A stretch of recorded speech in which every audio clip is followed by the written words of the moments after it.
তিস্তা নদী অববাহিকা, এটার একটা পার্মানেন্ট সলিউশন প্রয়োজন এবং এই স্থায়ী সমাধানের জন্য পাশাপাশি আমাদের এই যে উত্তরবঙ্গের একটা অর্থনৈতিক রূপান্তরের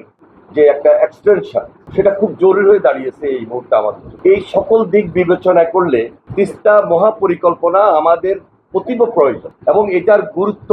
শুধু এই অঞ্চলে না, সারা বাংলাদেশের কাছে খুবই গুরুত্বপূর্ণ। যার কারণে মাননীয় প্রধানমন্ত্রী জনাব তারেক রহমান নির্বাচনের আগে ওই যে জাগো বাহে আন্দোলনে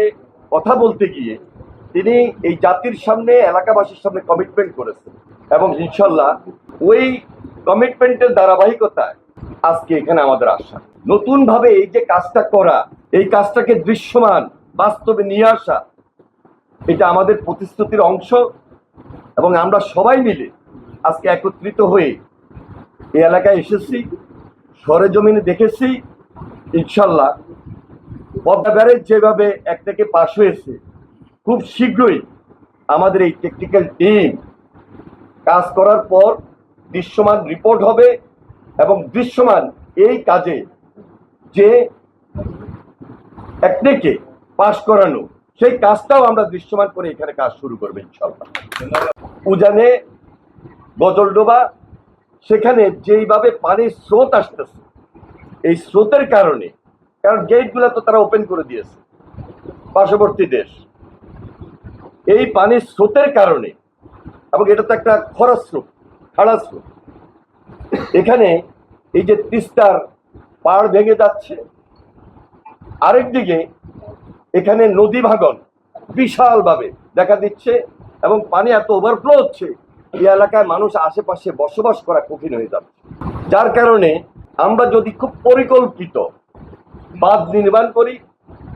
পরিকল্পিত ড্রেজিং করি, এখানে এক্সপার্টরা আছেন, আমি কিন্তু এক্সপার্ট, আমার অভিজ্ঞতা থেকে বলতেছি, আমরা যদি পরিকল্পিত ড্রেজিং করি, পরিকল্পিত বাঁধ দিই, আমাদের এই অঞ্চলের মানুষকে আমরা ইনশাল্লাহ আল্লাহর হুকুম রক্ষা করতে সক্ষম হব। সেই কাজটুকু করার জন্যই আজকে মাননীয় প্রধানমন্ত্রী জনাব তারেক রহমানের পক্ষ থেকে ওনার নির্দেশনা অনুযায়ী আজকে আমরা সবাই এখানে একত্রিত হয়েছি। এটা শুধু আপনাদের দুঃখ না, এটা সারা বাংলাদেশের দুঃখ এবং আমরা যখনই